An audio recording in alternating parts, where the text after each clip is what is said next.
இந்த 80% டிரான்சாக்ஷன் நடக்கக்கூடிய பணம் எப்பிருந்து இந்த டிஜிட்டல் மயமாக்கப்பட்டது? 2017 யூபிஐ என்றது நிறைய பேருக்கு தெரியாது. யூனிஃபைட் பேமெண்ட் இன்டர்ஃபேஸ் அப்படின்னு சொல்றது தான் இந்த ஃபுல் ஃபார்ம், இந்த முழு அர்த்தம். யூபிஐ அப்படின்றத முழு full form unified payment interface அப்படின்னு சொல்லுவாங்க.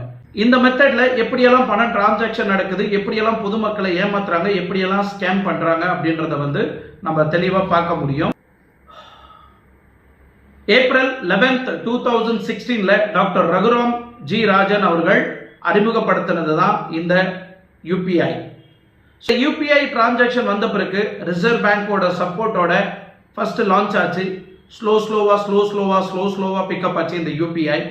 அதுக்கப்புறம் 2016 இருந்து 2019 வரைக்கும் ஒரு ஸ்டேபிளா தான் போயிட்டு இருந்தது. இந்த கோவிட்